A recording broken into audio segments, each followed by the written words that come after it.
Morning बच्चों, आज हम अभ्यास 1F आपको कराने जा रहे हैं।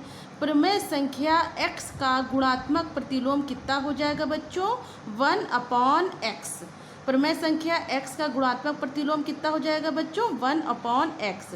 प्रमेय संख्या के गुणात्मक प्रतिलोम को व्युत्क्रम भी कहते हैं, जैसे इसे x इन्वर्स से भी प्रदर्शित कर सकते हैं। x इन्वर्स का मतलब क्या हो गया? इस तरह से x इन्वर्स।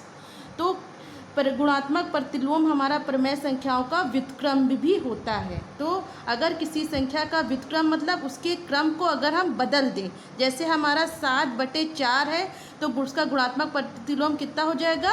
4/7। ये बहुत ही इजी प्रश्न है, इसको बहुत आराम से बहुत कायदे से समझिए, बहुत ही इजी है। देखिए, प्रतिलोम प्रमेय संख्या x का गुणात्मक प्रतिलोम कितना हो गया? 1/x। तो अब देखिए, पहला प्रश्न क्या कह रहा है? निम्नांकित प्रमेय संख्याओं का गुणात्मक प्रतिलोम ज्ञात कीजिए। 8/13।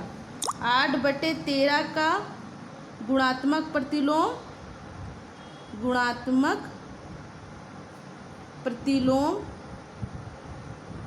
कितना हो जाएगा बच्चों?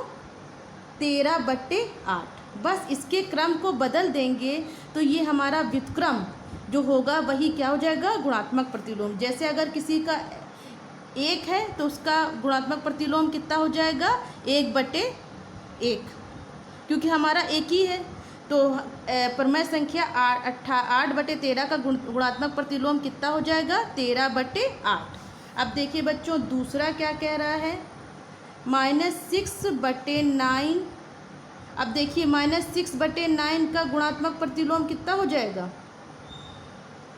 गुणात्मक प्रतिलोम कितना हो जाएगा? 9/-6। बस इसके क्रम का व्युत्क्रम जो हो जाएगा वही हमारा क्या हो जाएगा? गुणात्मक प्रतिलोम। अब देखिए, हमारा तीसरा प्रश्न क्या कह रहा है? तीसरा है हमारा 17/-16। 17/-16 का गुणात्मक प्रतिलोम कितना हो जाएगा?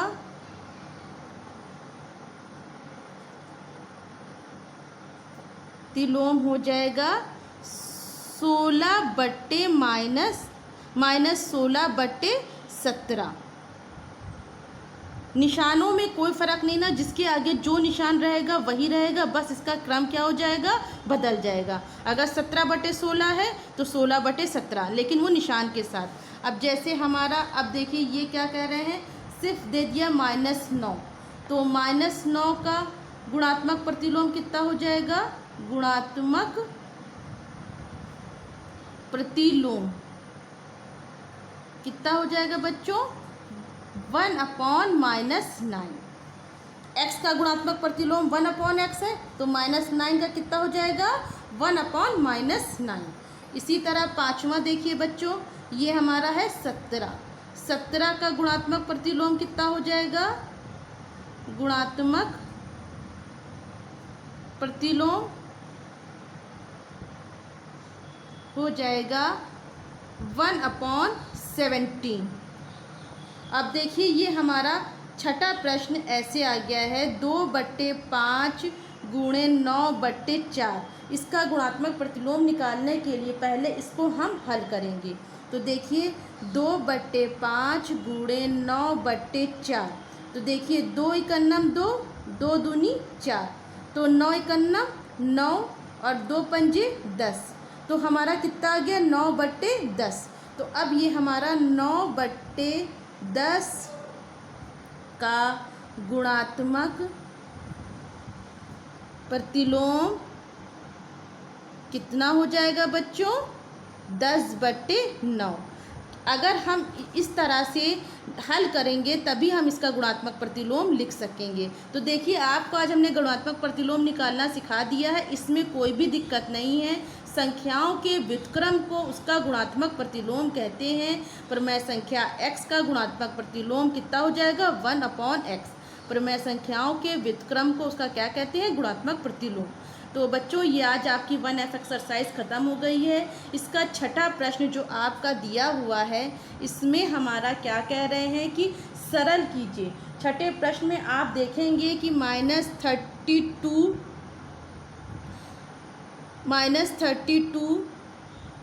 इंटू 5/-14 इंटू -3/-20 इंटू 0 इंटू -13/5 दिया है। अब देखिए बच्चों, इसको कहा है कि सरल कीजिए। अब आप इतना समझ लीजिए, अगर हम चाहे जितनी बड़ी संख्या हो, बीच में अगर ज़ीरो है तो अगर हमारा ज़ीरो आ जाएगा तो हमारा आंसर कितना आ जाएगा? ज़ीरो। ज़ीरो को चाहे जितनी भी बड़ी संख्या से हम गुणा कर दें तो हमारा आंसर कितना आ जाएगा? ज़ीरो। तो ये आज आपकी 1F एक्सरसाइज पूरी कंप्लीट हो गई है। अब हम आपको 1H एक्सरसाइज समझाएंगे। अब हम आपको अभ्यास 1H बनाने जा रहे हैं, जिसमें हम आपको निरपेक्ष मान समझाएंगे। निरपेक्ष मान किसे कहते हैं? देखिए, प्लस x का निरपेक्ष मान बराबर, देखिए इसे क्या कहेंगे? मॉड। दो सीधी डंडी खींची रहेगी, उसे क्या कहेंगे? मॉड। ये प्लस x हो गया, तो ये कितना हो जाएगा? x। और माइनस x का निरपेक्ष मान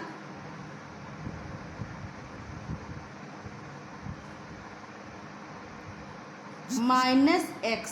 अब आप सोच रहे होंगे मॉड प्लस में भी हमारा x निकल रहा है और माइनस में भी क्या निकलेगा? x। यही इसका है निरपेक्ष मान।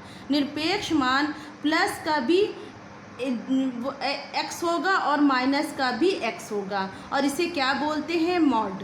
अगर निरपेक्ष मान प्लस संख्या का भी प्लस होता है और माइनस संख्या का भी माइनस होता है, इसको बस आप लोग समझ लीजिए। बस ये निरपेक्ष मान है क्या, कि निरपेक्ष मान किसे कहते हैं? अगर कोई संख्या प्लस है उसका निरपेक्ष मान भी प्लस होगा, और माइनस कोई संख्या है उसका निरपेक्ष मान भी क्या होगा?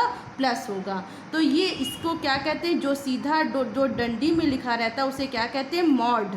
मॉड x की वैल्यू कितनी हो जाएगी? x। मॉड -x की वैल्यू कितनी हो जाएगी? x। तो निरपेक्ष मान क्या होता है? अगर प्लस हो तो भी प्लस रहेगा, और अगर माइनस हो भी तो भी प्लस होगा। तो देखिए, अब 1H का पहला प्रश्न क्या है? निम्नांकित परमय संख्याओं का निरपेक्ष मान ज्ञात कीजिए। पहला हमारा क्या है? 15/17। 15/17 का निरपेक्ष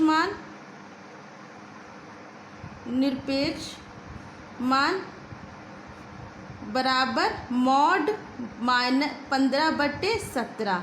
अब आपको हमको बताया है कि 15/17 इसमें से निकलेगा तो कितना बचेगा? 15/17। तो 15/17 का निरपेक्ष मान कितना हो गया? 15/17। अब देखिए दूसरा प्रश्न कितना है? -11/8। -11/8 का निरपेक्ष मान कितना हो जाएगा? मॉड -11/8। तो मॉड में से जब निकलेगा तो कितना हो जाएगा? 11/8। तो -11/8 का भी निरपेक्ष मान कितना हो गया? 11/8। और 15/17 का निरपेक्ष मान कितना हो गया? 15/17। तो इसी तरह 19/23 और 8/9 का नहीं निकाल लेंगे, इसका -19/23 का कितना हो जाएगा? 19/23। -8/9 का निरपेक्ष मान कितना हो जाएगा? 8/9। ये दो आप लोगों को हम होमवर्क दे रहे हैं, दो हमने बता दिया, दो अब आपको करना है। तो ये निरपेक्ष मान का पहला क्वेश्चन हमने